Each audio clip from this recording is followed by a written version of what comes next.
Hi, and welcome to Decoding AQ, helping you to learn the tools, mindsets, and actions to thrive in an ever-changing world. Hi, and welcome everyone to the next episode of Decoding AQ.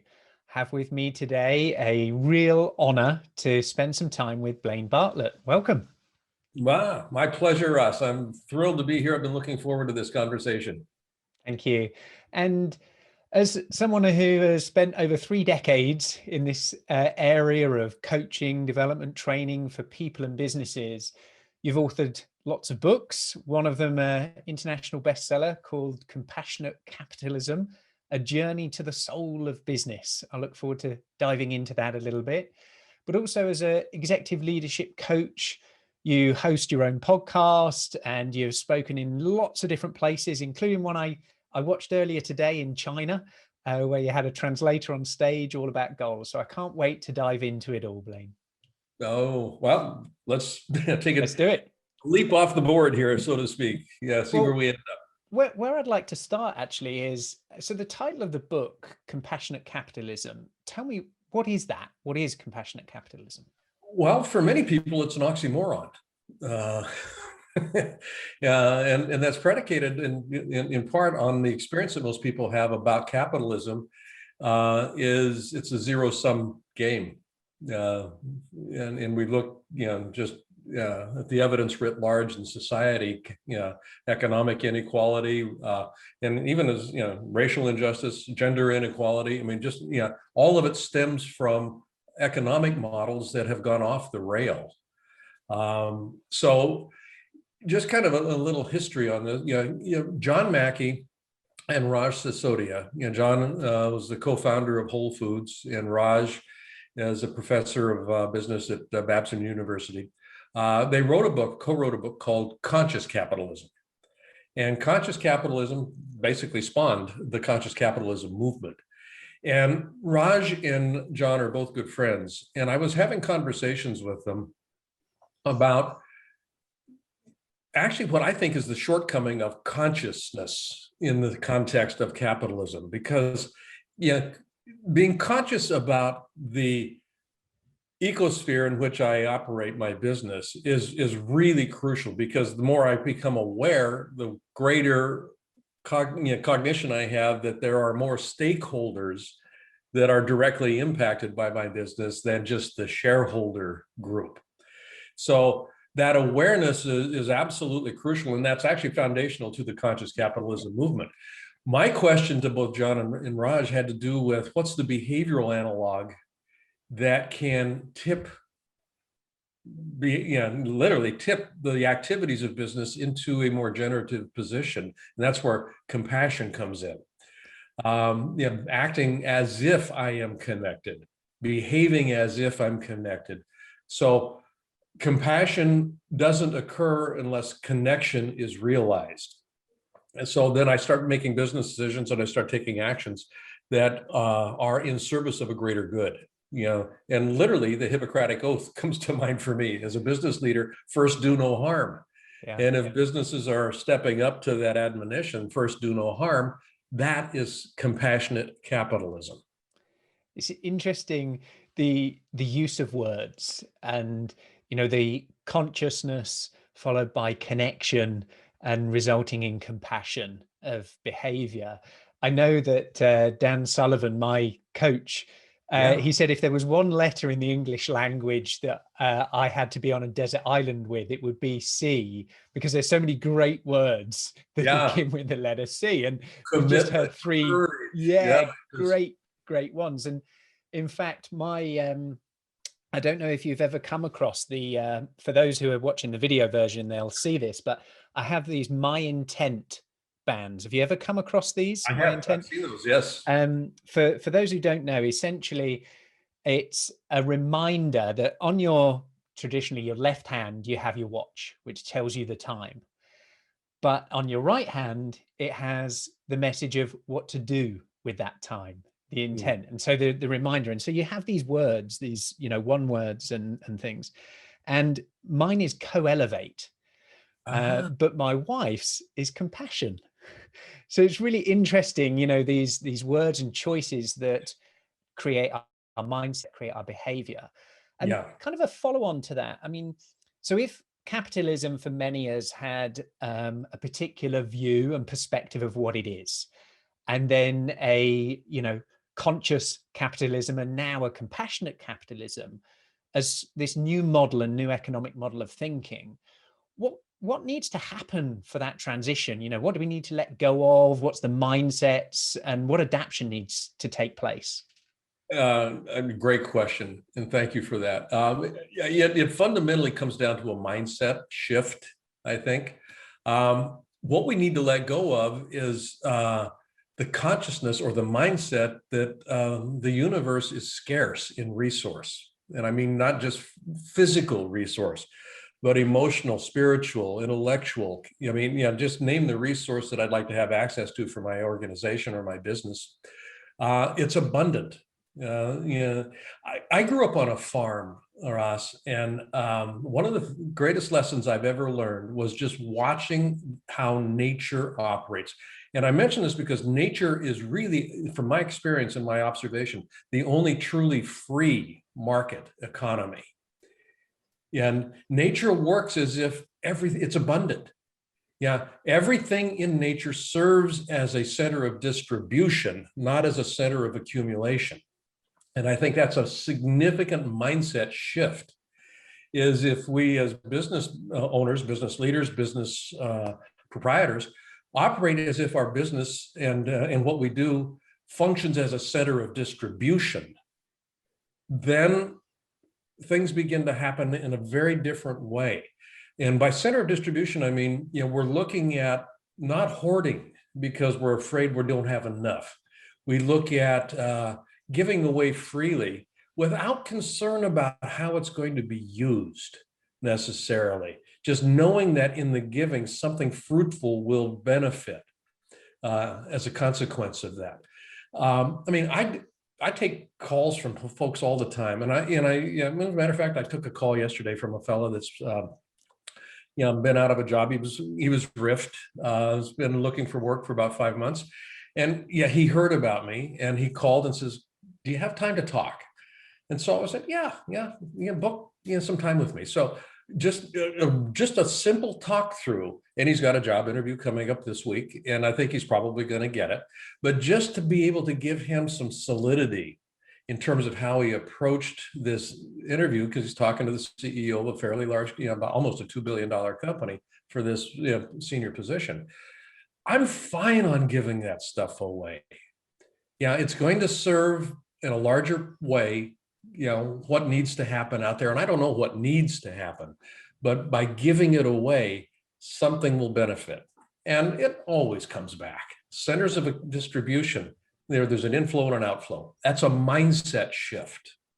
And it's a very difficult mindset shift for many, where this consumption, accumulation, protection, is been a fundamental part of society for so long, to protect, to look after, to, shift that to one of abundance, to one of sharing, one where Marshall Goldsmith talks about knowledge philanthropy, in this sense of the giver's gain, a Joe Polish book. And it is a shift, and it's one that then becomes freeing, but it can be dangerous when others aren't in that same mindset, and we can get scared.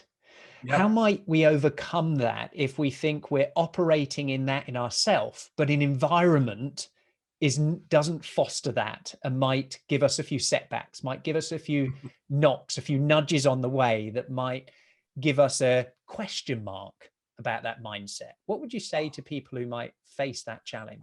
Very fair question, because this is almost a utopiistic, altruistic perspective in many ways. And I think the first thing that I start with when I'm actually coaching and working with the leaders that I actually work with is just put it on the table. You will get knocked.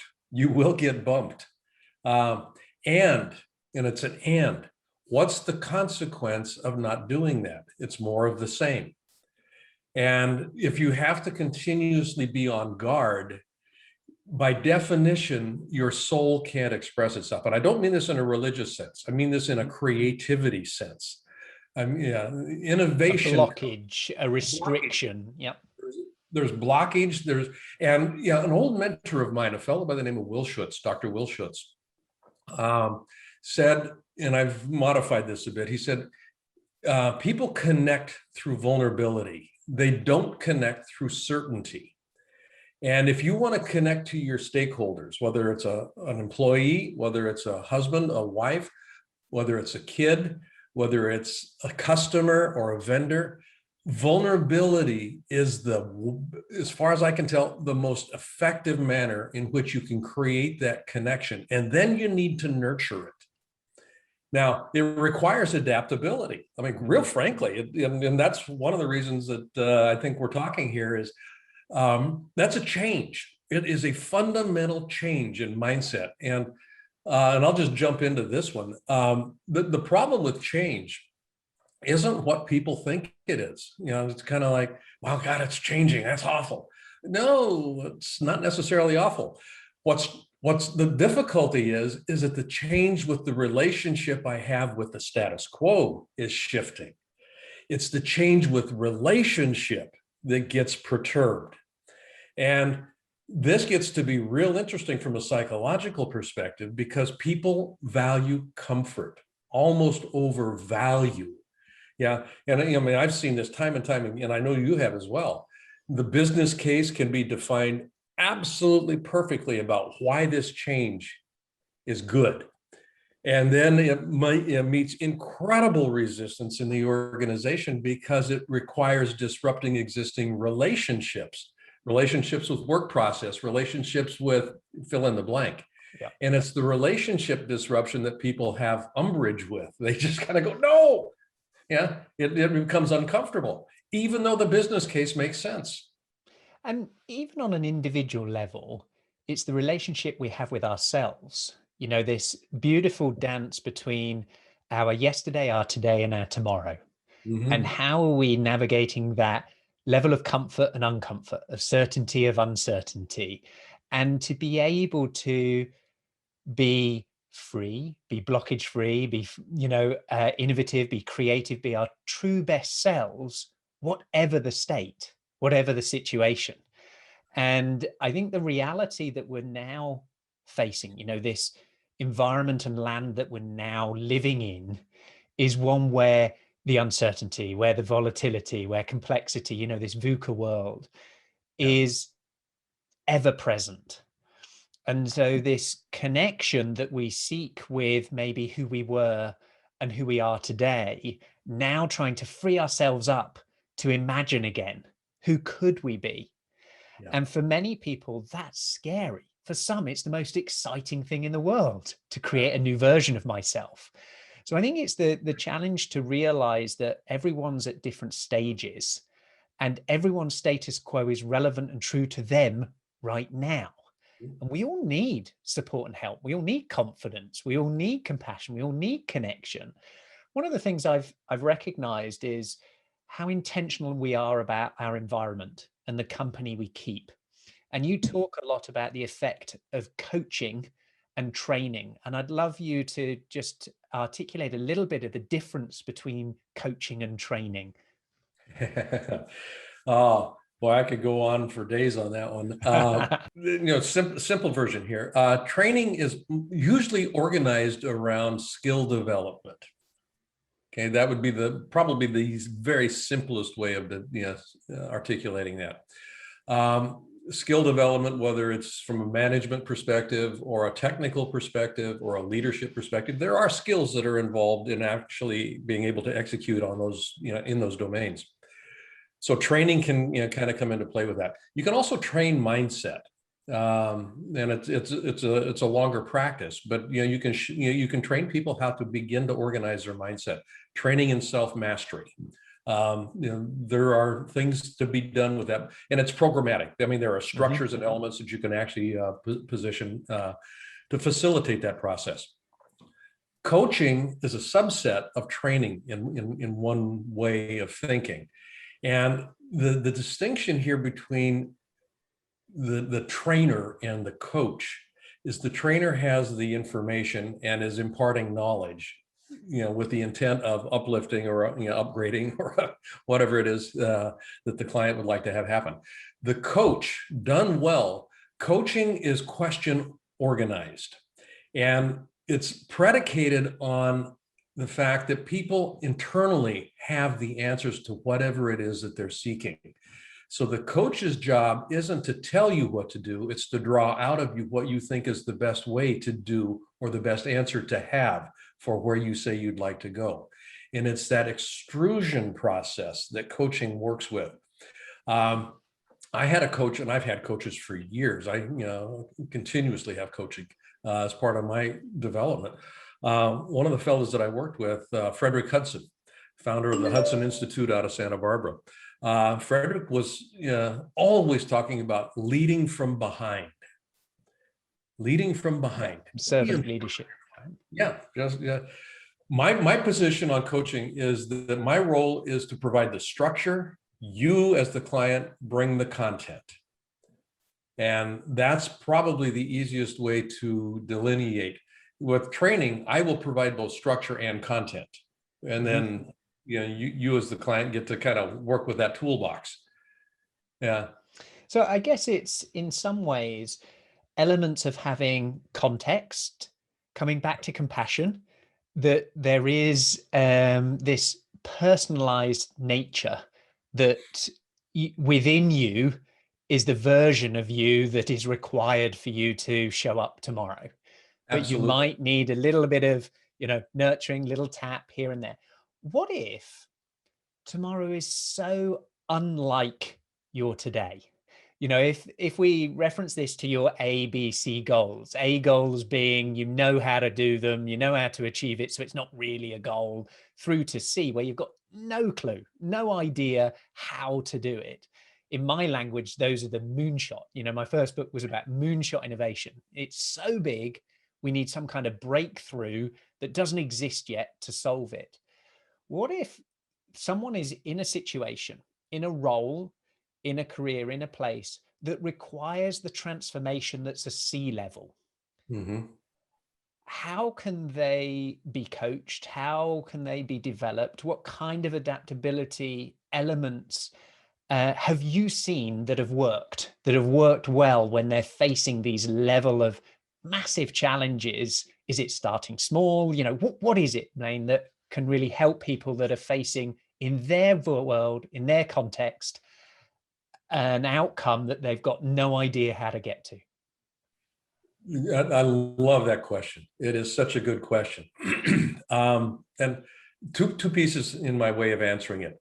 First of all, a breakthrough, almost by definition, requires a breakdown. So that gets into the question of relationship shifting. Okay.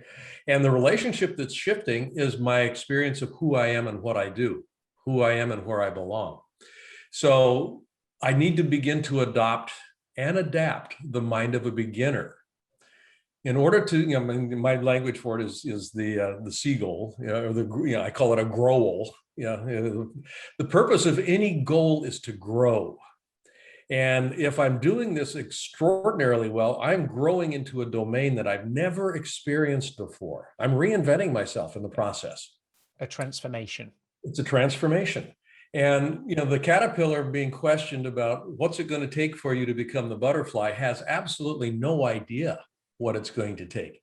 They just know that that butterfly looks a whole lot different than this caterpillar body that I'm occupying. As a matter of fact, what are those things that others are calling wings? I don't see any vestige of a wing on my body as a caterpillar. So a breakdown is required for a breakthrough to occur. I need to adapt and adopt the mind of a beginner.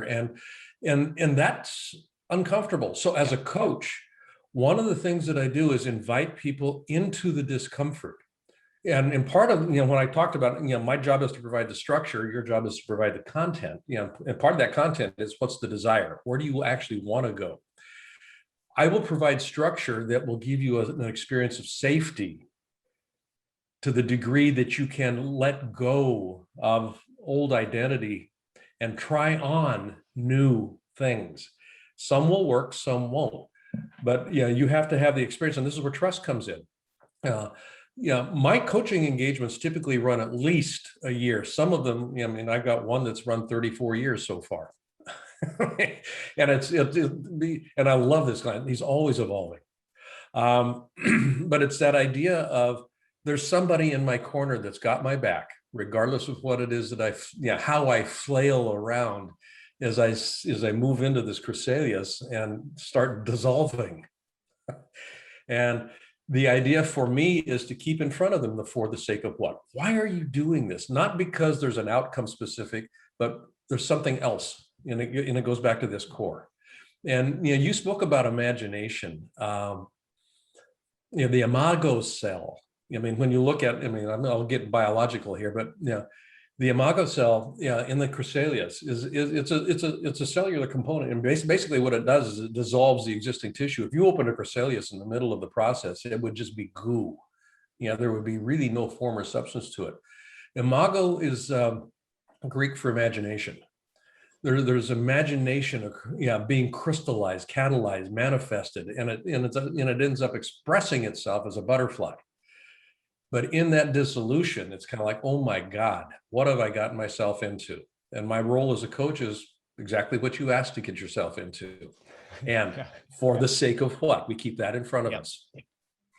It's interesting that this sense of to break down, to be vulnerable in order to break through, requires a very deep level of safety and trust to do that.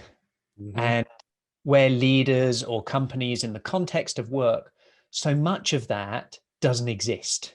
Yeah. We're measured against output, outcomes, performance, results, KPIs, OKRs, all of these things, that this space to imagine, this playground for curiosity, to the language that you use is so, it makes me smile, this ability to try something on, to go and put the clothes on of a new role, of a new identity, see how it feels. Is there something I, like about myself or not, where everything is under so much pressure?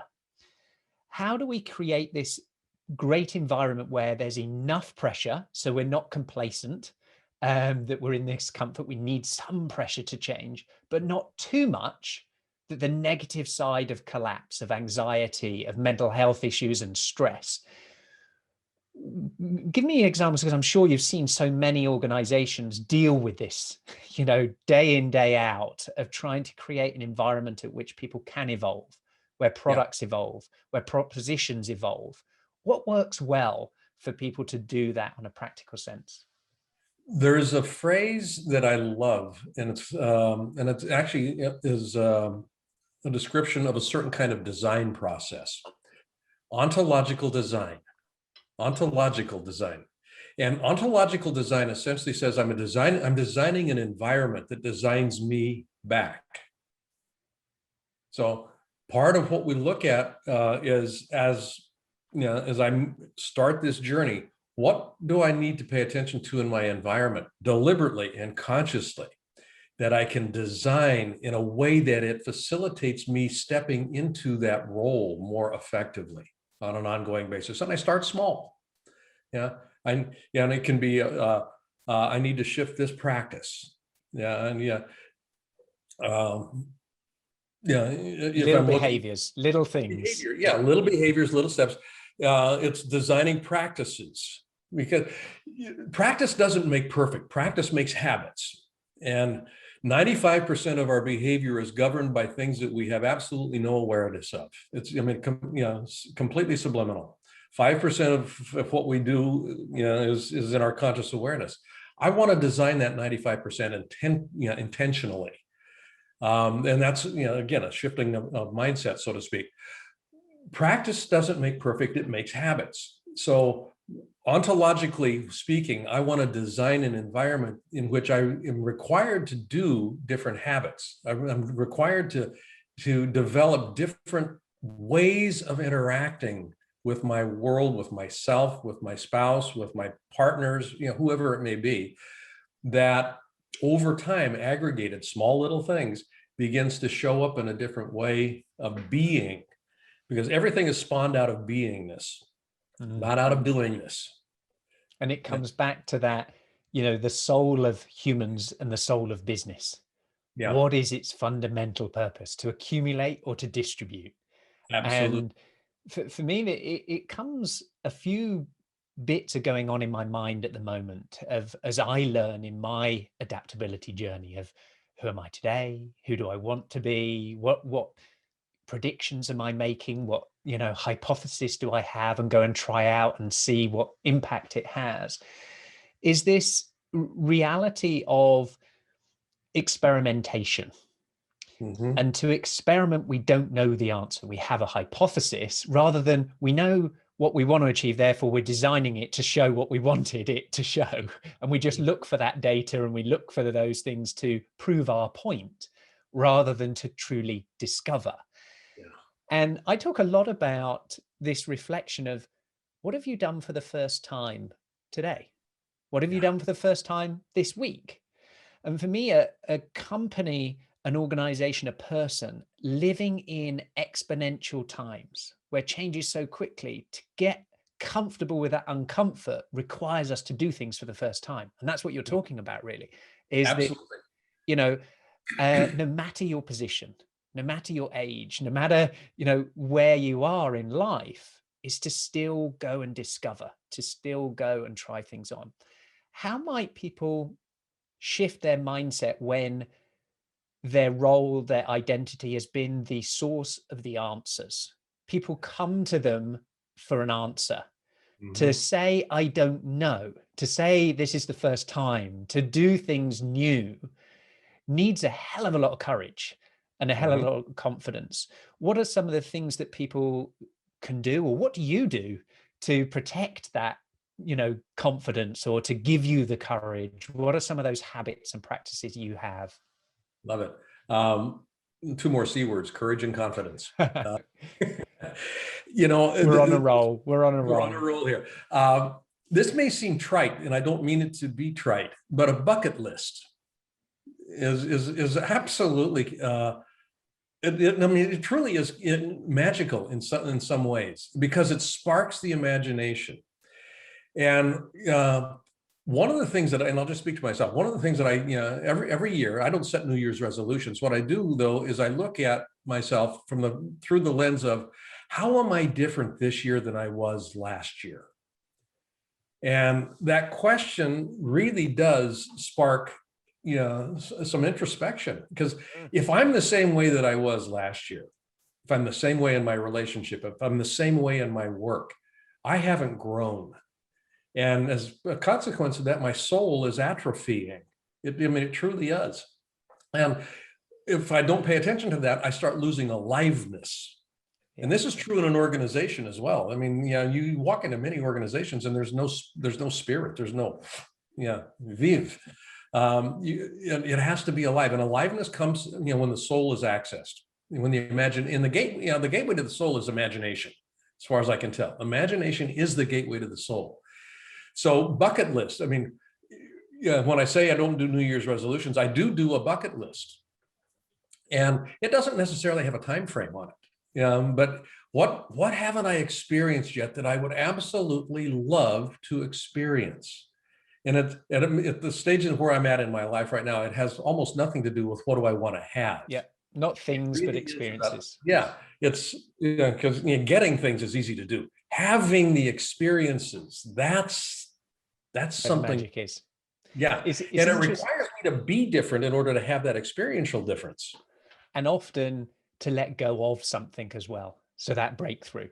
And it reminds me again of Dan and my coach, who talks about the difference between dreams and goals.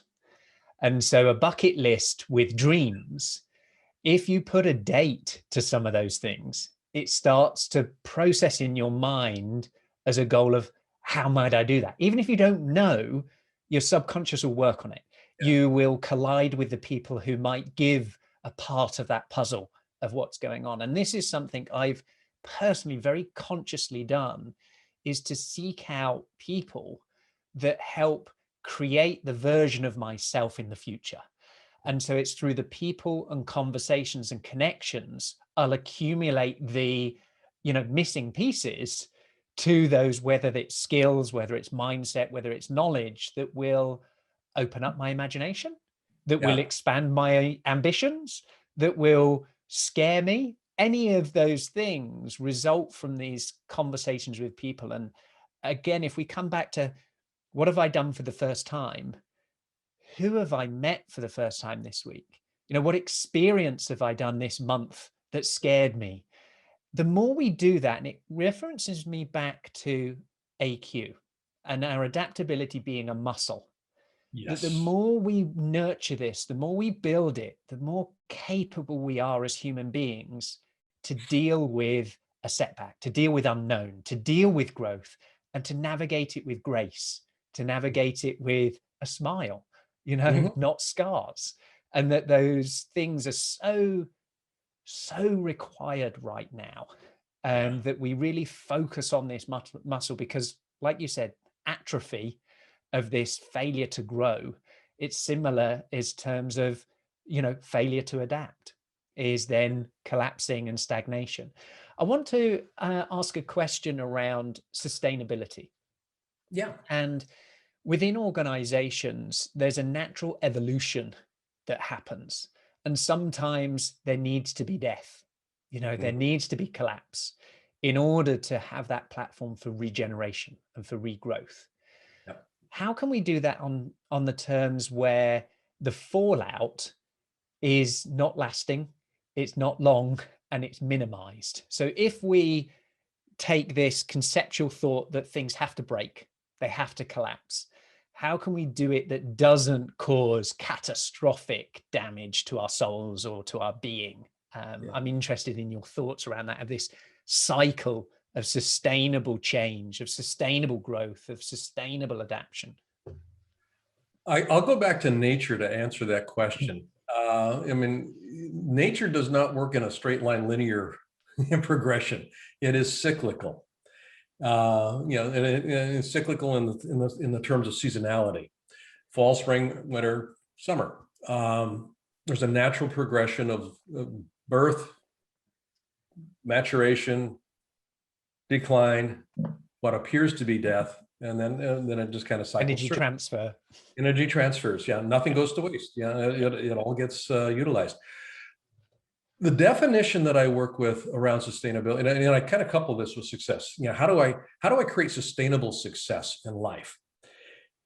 Part of my answer is it's through the developing of the capacity to continuously start over. Say that That's again, slowly. developing the capacity to continuously start over. That's beautiful. That is the secret, I think, to being able to have sustainable success in life. Yeah, a great example. I mean, this actually works really well. I worked with Nokia for about a little bit more than a decade. As an external consultant to them, I ran a major portion of their global leadership development program worldwide. And when I started working with them, Nokia had, and they were a conglomerate at that time. They were selling rubber tires, they were selling TV sets, rubber boots, farm implements. I mean, you name it, they were selling it. And oh, by the way, they had this little small thing called telephony that they and Ericsson had kind of developed the GM standard for. I won't go into the whole historical context on it, but Nokia is about 138 years old, round numbers. It's a Finnish company, started out as an agricultural company, timber, in Nokia, Finland. I mean, that's literally where it got its name, Nokia, Finland.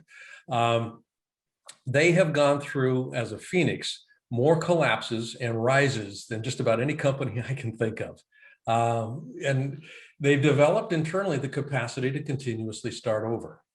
And the shedding of, when I started working with them, the shedding, and Jorma Ollila was the CEO at the time. He had just been newly installed, really. Michael Hammer and he and the executive team had done some work around strategic focus. And they landed on telephony. Let's leverage this. We'll bet the farm on it. And what do we need to let go of? Well, we need to let go of all of these subsidiaries that don't have anything to do with telephony. What do we need to let go of? What do we want to hold on to? Well, we've got this IP. Let's hold on to this and begin to develop that. So fast forward in time, Jorma eventually left about 12 years into his term, brought in a new CEO, and there's a whole backstory to this, but yeah, they ended up doing some things that were not consistent with what they had been doing, and the house of cards collapsed. And it wasn't a house of cards, but the foundation got eroded and it came down. They are now in the process of reinventing themselves again, and they're doing so quite well. This speaks to resiliency. It speaks to a consciousness of abundance in the sense that there are resources to start over with. And that developing that capacity to continuously start over, even in the face of what may seem to be catastrophic decline.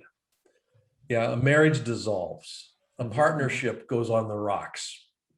How do you start over? COVID hits. And a job loss. A job loss. Yeah. A job change. Can't go into the office. I have to trust myself. I mean, and fundamentally for me, it comes back down to this question of leadership.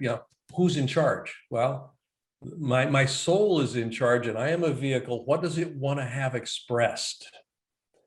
Yeah. And then I become the vehicle for that expression, the manifestation of what my imagining can tell me is possible. And one of the things about that bucket list that I was referencing a little bit ago, the key on that for me is where does desire come in? Because I can have a list of all kinds of stuff in there, but some of them are going to go, whoa, it's going to, there's a siren call to them. And all of a sudden I now desire this. Desire not from an avarice perspective, but this would be really cool. And this is where the for the sake of what starts to come into play. That desire is the catalyst. And then I start looking for how do I make it happen? It's linked me to another question of these words and meaning. And I love your various articulations and descriptions of thought, concepts, and words. When you talk about desire and a linked word in terms of motivation, and you're somebody who's described as, one of the world's greatest motivators. And of course, we have intrinsic and extrinsic motivation. What you're talking about in desire is this internal motivation.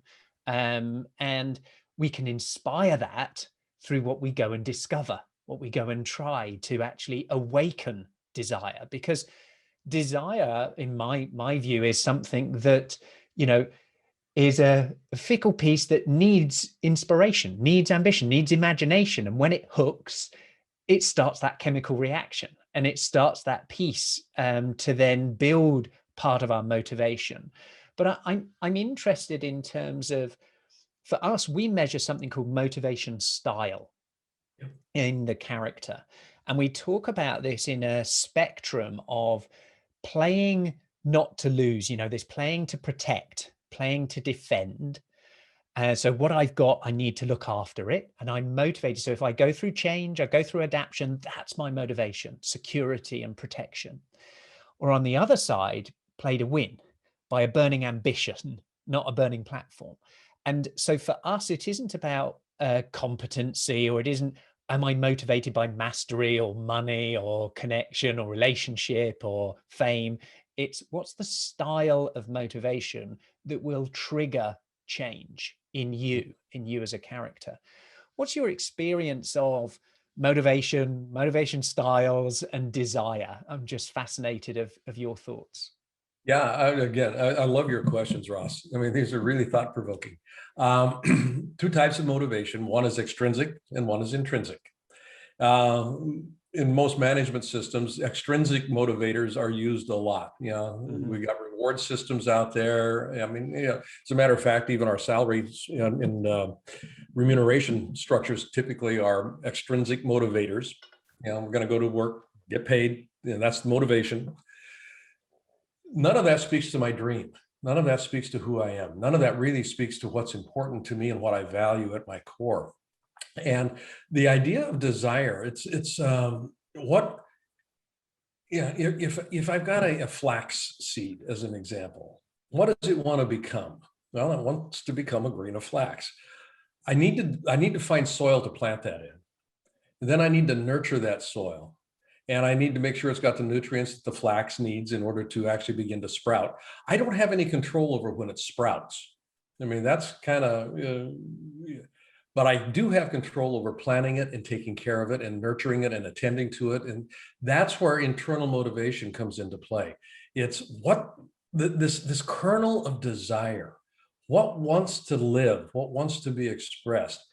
And for me, and I've played a lot with this question, for the sake of what? People set goals all the time. And usually when I start asking the question, for the sake of what? Oftentimes people go, well, because my boss wants me to, or because it's the right thing to do, or because society says that this is the way to demonstrate I'm successful. Just kind of fill in the blanks. If asking the question for the sake of what begins to get answered from the perspective of, because that's who I am. That's where I want to start nurturing. That's what I want to start watering. What you want to unlock. That's what I want to. It might need the 5 whys. It does. Of those things. There's, of course, a bright side and a dark side to many things. Desire can have a bright side. It can motivate and it can serve. And desire can have a shadow side and a dark side, and be the self-justification to bad habits, to bad behaviors. And to me, this links to mindset and abundance and scarcity. And very quickly, the story Dan told me, and a lot of his impact, he's had a lot of impact on me, was talking about envy and jealousy, and about 2 farmers. One farmer, next door neighbor, gets a cow, and the farmer looks and goes, wow, I like that cow. Do I desire that cow? Am I jealous? Am I envious? And he talks about the difference between, my neighbor has a cow, there's enough cows, therefore I would like a cow, I'll have a cow. So it's a positive motivator to, I may be, I'm not sure which way round of the jealousy or envy of it is, but I would then get one. The dark side of that would be, he has a cow, I don't have one. I don't want him to have one. I want him to lose his cow.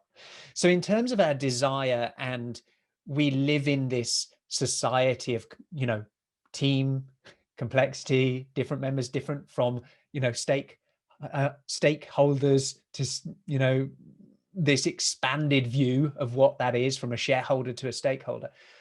What's this view of where desire, how can we navigate potentially seeing away from the dark sides of it?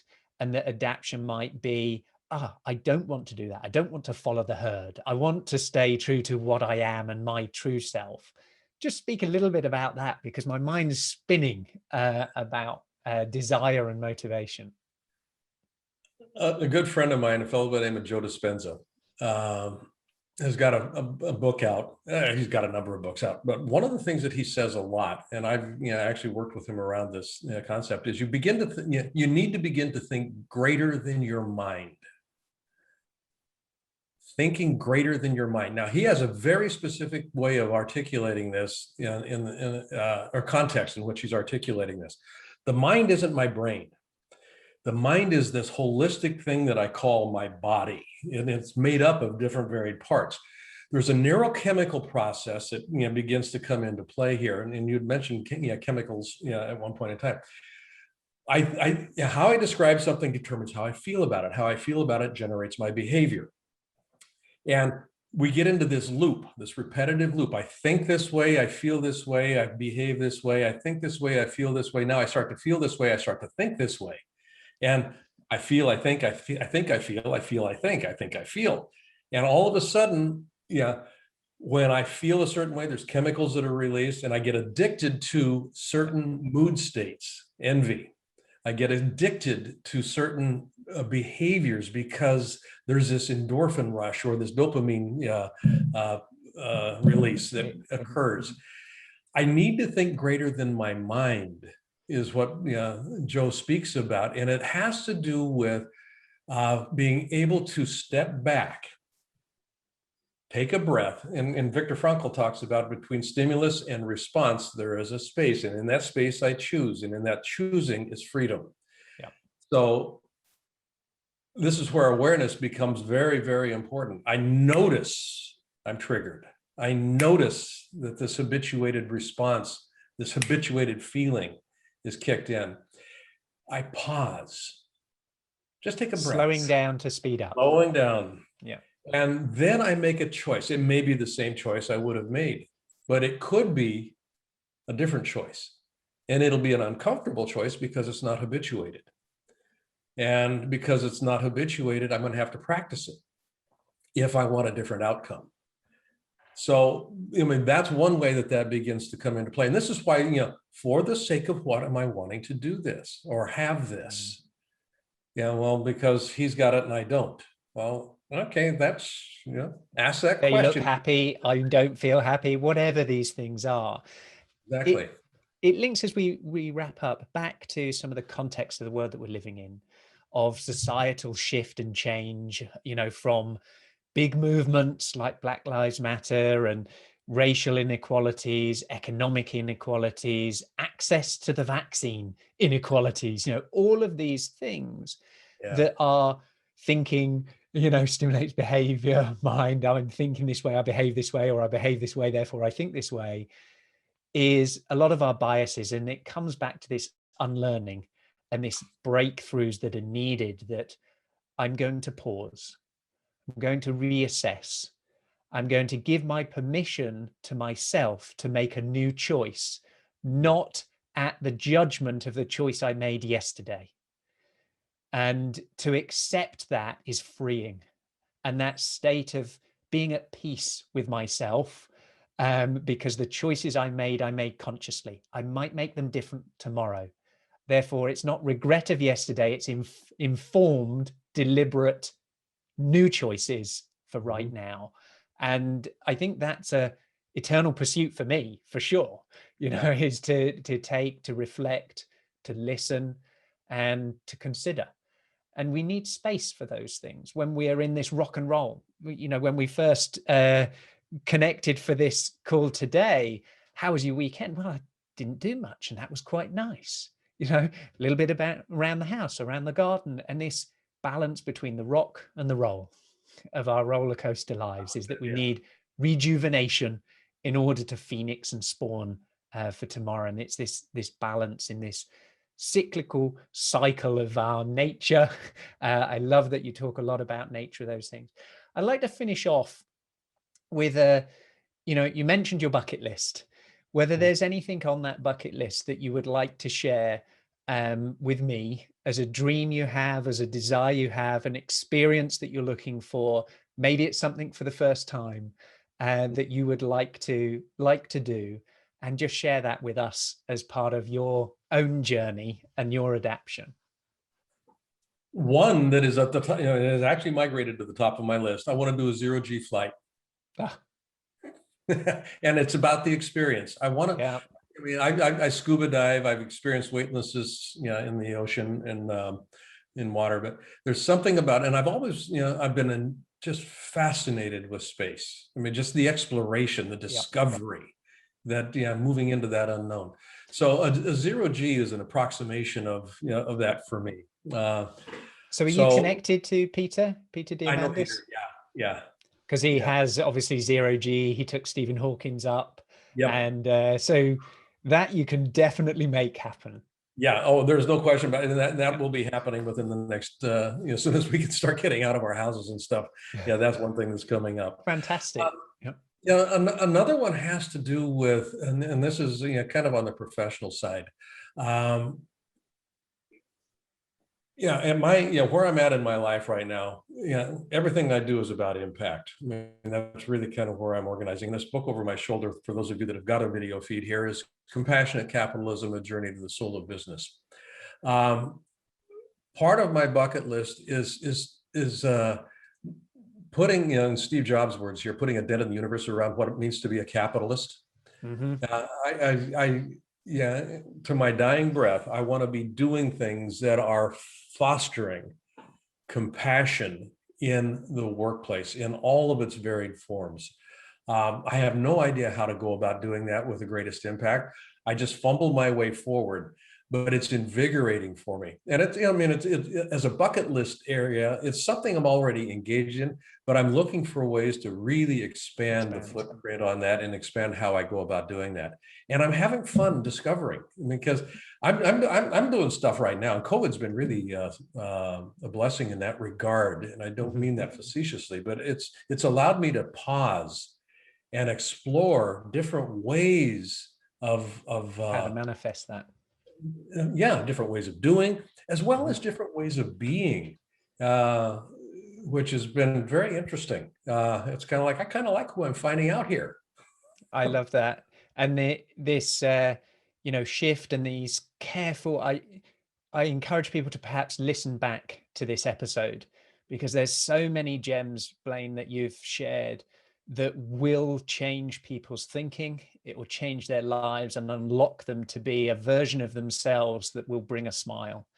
And this phrase at the end where you were talking about the expansion of something, often I hear people talking about the pursuit. I want to pursue this. I want to go for this. That assumes you have none of it today. Right. Expansion, you have something and you want to grow it. You want to grow your impact. These things, the language and stories we tell ourselves matter. And so choose that carefully, of the narration of the storyline you tell yourself, because that informs our neural net and our mindset and our vision of what's possible. I want to thank you from the deep part of my heart and soul of the time that we spent. And I look forward to helping you co-elevate on your impact and expanding your impact as well. I'd love to do that with you, Blaine. So thank you very much. It's been really great. My absolute pleasure. And the feeling is reciprocated. I love the whole idea of adaptability, because it is ecumenical to change, obviously, but generative change. And that's what I want to see happening. So however I can support, I'm in. I'm absolutely in. Thanks, Blaine. Bye-bye. Thanks, buddy. Do you have the level of adaptability to survive and thrive the rapid changes ahead? Has your resilience got more comeback than a yo-yo? Do you have the ability to unlearn in order to reskill, upskill and break through? Find out today and uncover your adaptability profile and score, your AQ. Visit AQai.io to gain your personalized report across 15 scientifically validated dimensions of adaptability. For a limited time, enter code PODCAST65 for a complimentary AQME assessment. AQai, transforming the way people, teams, and organizations navigate change. Thank you for listening to this episode of Decoding AQ. Please make sure you subscribe on your favorite podcast directory, and we'd love to hear your feedback. Please do leave a review and be sure to tune in next time for more insights from our amazing guests.